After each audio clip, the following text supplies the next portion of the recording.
Welcome and back for our second broadcast in this series. I'm Sarah McMullen. I'm joining you here from Utah from the Arbinger Institute. This is our second presentation in the series, Working Outward, Igniting Growth in Change. Yesterday, we were really fortunate to hear from Mike Renner, and today we're going to hear from Beth Hannon, who's kind of picking up where Mike left off in his presentation. She's going to speak a little bit on how to be proactive in this really stressful situation that we're all in a way that's really responsive to others. And I look forward to hearing from her today.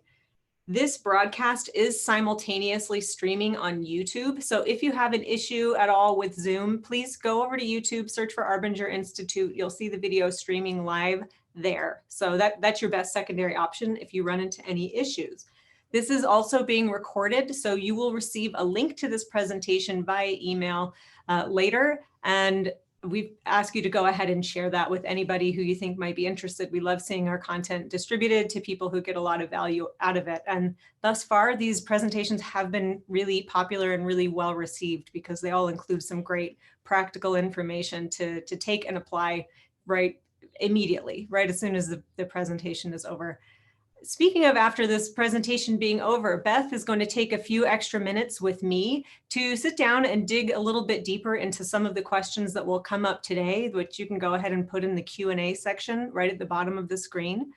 And she and I will sit down and kind of talk in a way that allows us to dig more deeply into the questions that you ask in this Q&A, as well as questions that you presented to us as you registered for this webinar.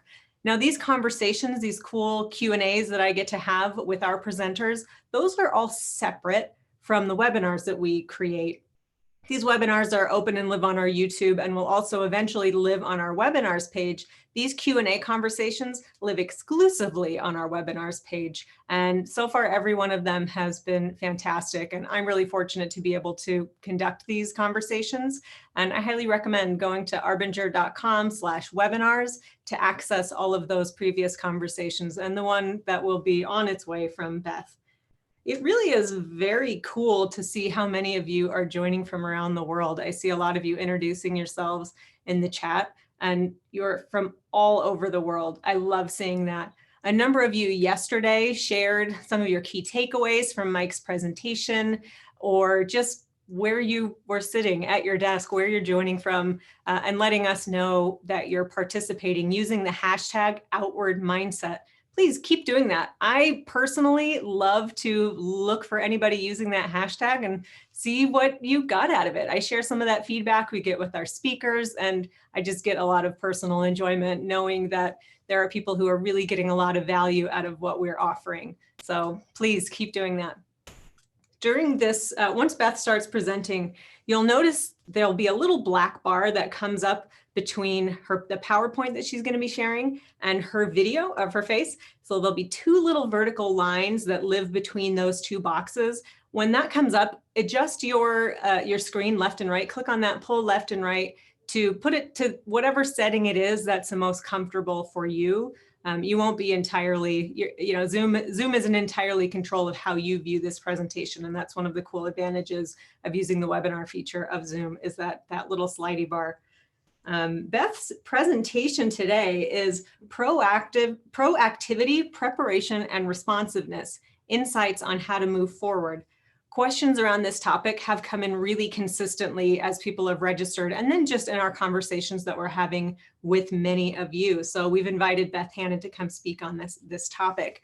Beth is a consultant and facilitator with more than 10 years experience in the healthcare and nonprofit sectors. Her background ranges from supporting grief-stricken families to helping tech entrepreneurs identify their value propositions. Prior to her work with Arbinger, Beth led high-performing teams to increase the number of organ transplants for in-need recipients. She's an influencer and a leader who helps others have great impact, especially and even in times of high stress. And I would like to add that Beth is an absolute gem of a person who is genuinely very beloved by everybody here at Arbinger. And now I am pleased to introduce to you from her home in Austin, Texas, Beth Hannon. Thank you so much, Sarah. Let me go ahead and share my screen with you guys so you can see. I agree with Sarah. It's been so cool to see everybody joining us from all over the world. And it's funny, people were sharing the weather where they are. And so that just reminded me that today is Earth Day. So happy Earth Day to all of you out there. And here in Austin, Texas, it's really stormy and yucky. So I hope wherever you are, it's the weather's a little bit better and maybe you can make it outside today. So thanks so much for joining us. I know that your time is precious. Look, for the next 25 minutes or so, I'm going to be just sharing some insights that I've had as I've reflected during this time, during this quarantine. It's given me lots of time to reflect over, various maybe leadership crises that I've had in the past and how I've handled them, what's gone well, what hasn't gone well. So, so I really hope that I'm able to sort of impart some of my own insights today, talking about how we can be proactive, what's helpful and not helpful in terms of preparation, and then how we can be more responsive to others. So what I'm going to do today is I'm going to take you through some of our frameworks here at the Arbinger Institute. Many of you are already familiar with a lot of our ideas and concepts, and I'm going to relate them to these insights that I have for you. So without further ado, what I want to do before we kind of dive in is I want to do a quick poll. So the poll question, you see it on the screen here. It's, do you feel that your organization was highly prepared for COVID-19 and all the changes that followed? And so look, there's just three answers on here: highly prepared, somewhat prepared, or not prepared. So go ahead, take a moment, don't overthink it. Just think about your own organization and how prepared you were for this particular pandemic.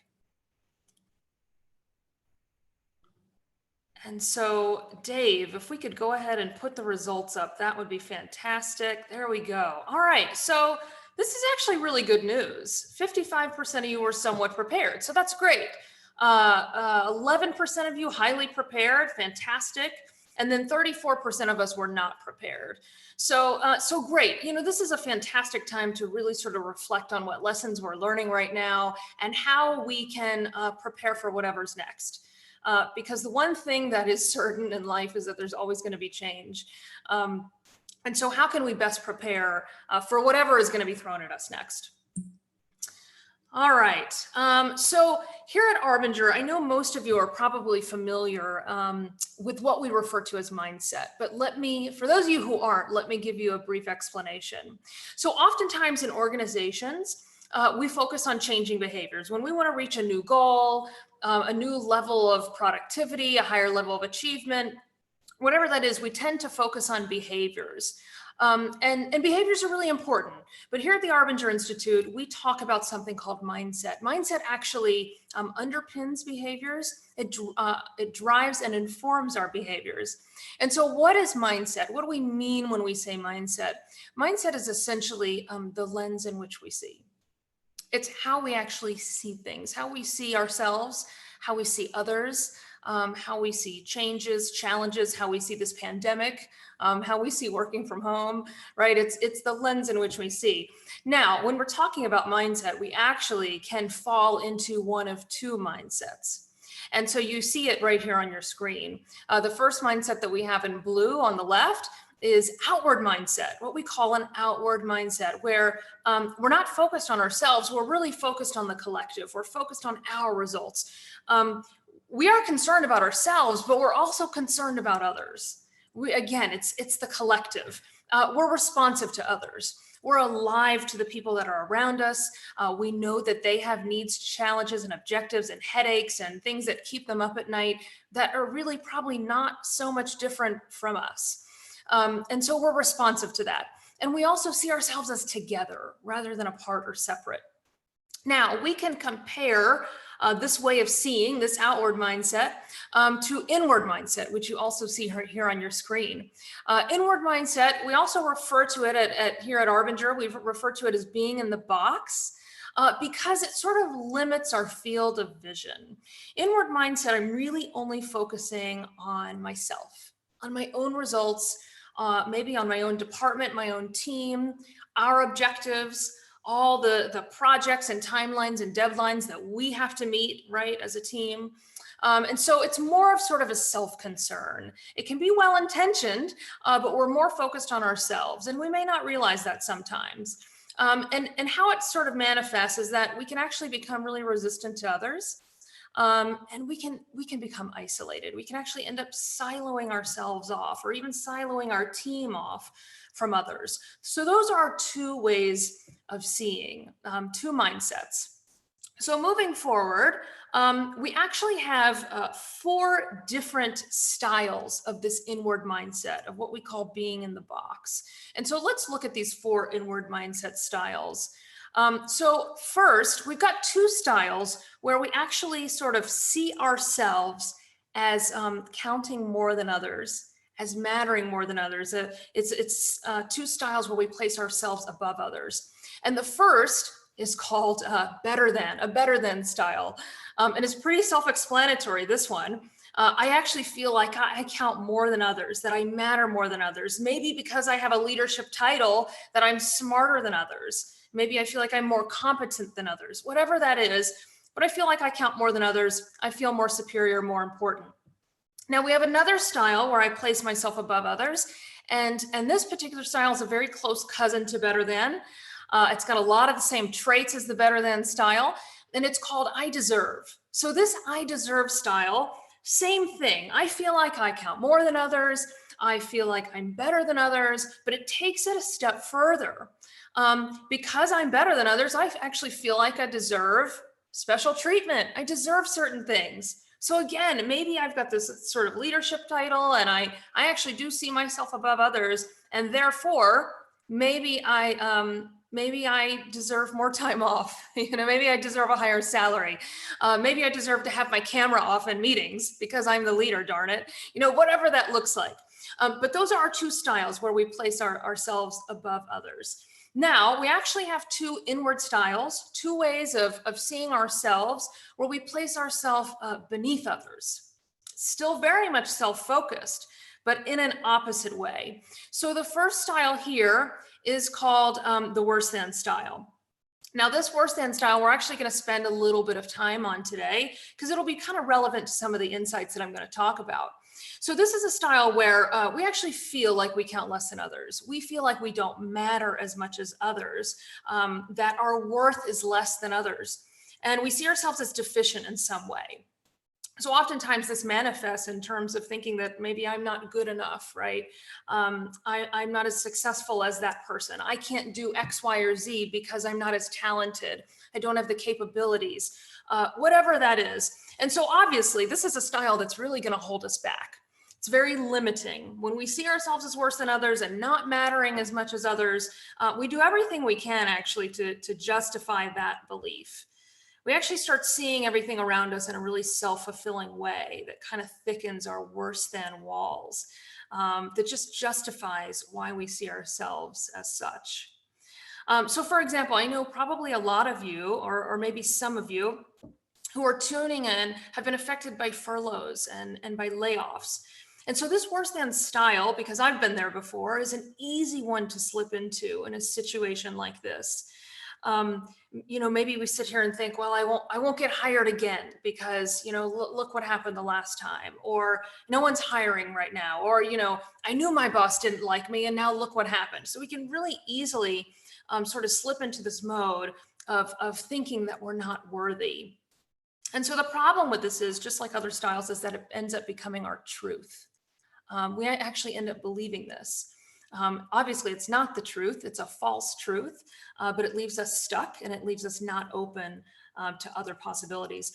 By the way, this worse than style, or any of these styles, they can actually not just be how we see ourselves, but they can actually be sort of a mindset of an entire organization.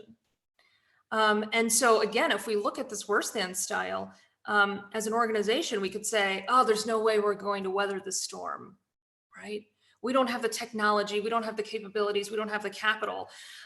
We can do that same thing. The worse than style is the I can't style, and it just really kind of leaves us stuck. So we'll continue to talk more about this style, but that's worse than. So we're going to go to our final inward mindset style here. Again, a way of seeing myself. And this one is called the need to be seen as style. So this is a style, again, close cousin to the worse than style, where I feel like I count less than others. I have feelings of maybe being deficient in some way. But I don't want others to know that I actually see myself in this way. So I try to cover it up. I try really, really hard to sort of not let that out. And so need to be seen as can absolutely get in our way as well. A lot of perfectionists live in this particular style. Myself as a recovering perfectionist, I know this style really, really well. We'll talk more about this here in a minute. So now that I've either refreshed you or familiarized you all with the 4 styles, we are going to now look at some insights in the middle of this sort of pandemic on what it means to be proactive and preparation. Things that I found are maybe not so helpful to preparation here. And so my first insight is this. We see it real big on the screen right here. And it's, we cannot anticipate and plan for everything. And by the way, we shouldn't even try. And I'll talk about that here in a minute. We should not even try. So I have to share with you all, or really confess, that I am the queen of what-ifing situations. And maybe you know what I'm talking about. Maybe you can relate to this, or maybe you know someone who does the same thing. But here's what I have to say about what-ifing situations. Don't do it. It's completely exhausting. Completely exhausting. It's mentally taxing. It's emotionally draining. It's really intellectually tolling when we could be using this energy in more productive ways. And besides the impact on ourselves and how it's holding ourselves back, there's an impact on those around us as well, right? Think of how exhausting and draining that is for everyone around us when we kind of spiral into what-ifing worst case scenarios, which again, I am a professional in that. Several years ago, I worked for an organization who was experiencing significant growth and change. It felt like we were changing the tires on the bus as the bus was moving. And I know many of you know what that feels like. It's really not a good feeling, but you're just kind of trying to keep your head above water. Now, as we were experiencing this growth and change, we were having a significant staffing shortage. Which really kind of invited me into the box. And I sort of lived in this state of self-concern surrounding the staffing shortage.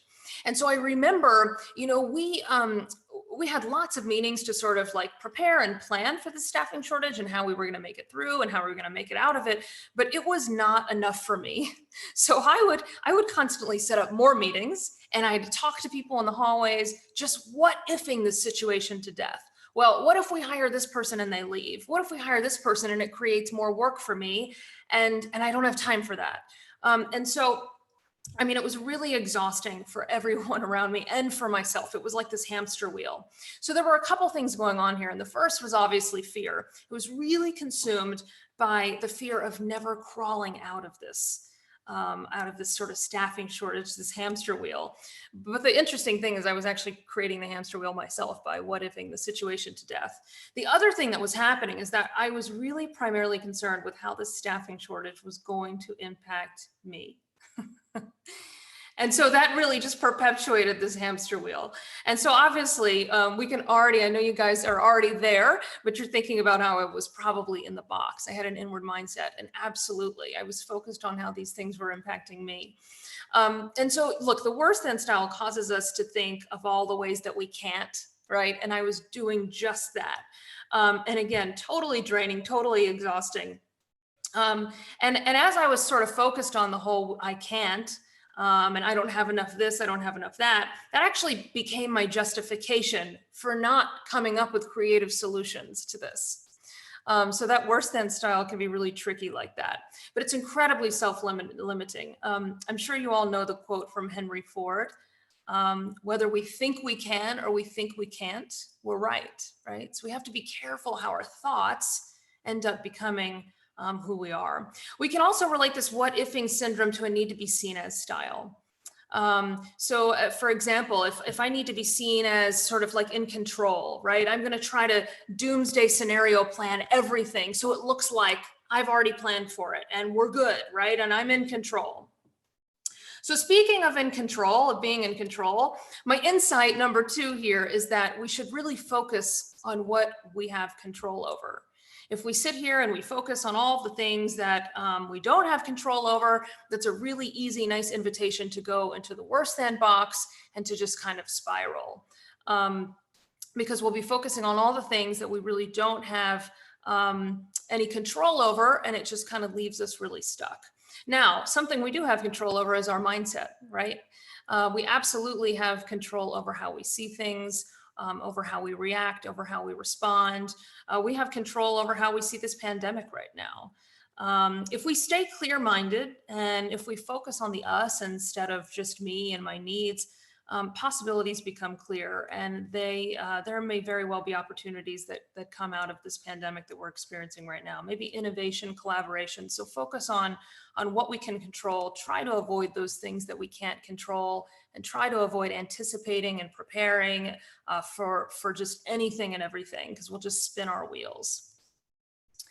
All right, our third insight here is that we can't go it alone. That as leaders, as parents, as individual contributors, we can't go it alone, and we don't have all the answers, and we don't have to have all the answers. I think many times, if you're a leader out there or a manager, we feel like, especially during times of stress, that we've got to just shoulder everything, right? We've got to be everything to everyone, and we've got to have all the answers. And that's just simply not true. And it's completely unrealistic. And so, at the Arbinger Institute, we talk a lot about how we are always with others. We're always in relationship to others, even when we're alone. And so there's really two ways that we can lead right now. And that's sort of, we can be an isolated leader or a together leader. And the isolated leader probably has some sort of inward mindset styles going on. And so, for example, if I have a better than style, perhaps I might see myself as more isolated, right? I might see myself as the one who can do everything, the one who knows everything, the one who has all of the answers. But it's interesting, having a better than style in this situation, what does that imply about how I see others? Well, that implies that they're worse than me, right? That maybe they're unable to contribute, that they're not as competent as me, that they don't have the skills or the talents. And what that does is that robs them of the ability to grow and develop and contribute. Do you know the people who actually who try to do everything, right? Who actually try to do everything themselves, try to have all the answers, and then they resent those who don't help them, even though they wouldn't allow help? Well, that's me. That's me, and it's really not good, and it's really, really unproductive. All right, so need to be seen as style, I think, could apply here as well. Needing to be seen as having all of the answers, needing to be seen as sort of in control. But the interesting thing is really, the reality is that it takes more than two eyes to look into an unknown future. We cannot do it all. So we need to engage people. We need to engage our teams. We need to engage different business areas, right? We need to engage our customers. And we can be vulnerable, right? We can be honest and admit that we, in fact, don't know it all, that we are in uncharted waters here. All right, fourth insight here. So it's likely that the leader that we are today is the leader that we were a month ago or 2 months ago, right? So before this all started. So what I mean here is that we probably haven't changed through this quarantine, through this pandemic. If anything, we're probably leading the same. And maybe if we were leading from the box or leading from sort of inward ways, those qualities are probably more amplified now during times of stress. Right now is really a time when I think people are expecting change, right? We all know times are uncertain right now. Change is actually acceptable and expected. This doesn't mean that the change is going to be easy. It's certainly going to be challenging. But this new world, whatever our new normal becomes, it requires change. It's going to require change. And so let's not waste this opportunity as leaders, as parents, as friends, as neighbors, whatever that looks like. Let's not waste this opportunity to consider how we ourselves might need to change as well. And so again, if 2 months before this started, I was leading with one of the inward mindset styles that we've talked about today, it's likely that I'm probably still doing the same. If I was a really busy, chaotic, reactive leader before this, I'm probably still busy and maybe brewing some chaos and reactive. And so all I'm asking is, I think we need to think about these things. Now, we received quite a few questions on how to work proactively versus reactively. And if I am working reactively on a regular basis, does this mean that I have an inward mindset? So that's a great question. It's a big question. I actually get it all the time. And I'm going to talk about this more with Sarah in our Q&A that she talked about that you'll be able to see on our website. But I think that that's the question we should be asking ourselves. You know, obviously, we probably find ourselves in a very reactive mode right now. But if we were always leading from sort of a reactive space, take some time to reflect on, are there any inward mindset styles or just inward mindset in general that maybe was driving that reactive leadership style of mine? And that's really for you to sort of reflect on. I don't know the answer to that. But, you know, it's a common organizational problem. We get bogged down in the day-to-day stuff, meetings, answering emails, putting out fires. And so, you know, maybe you can ask yourself, is everything really that urgent? You know, why haven't I carved out time to be more proactive and reflective? And what might that look like for me?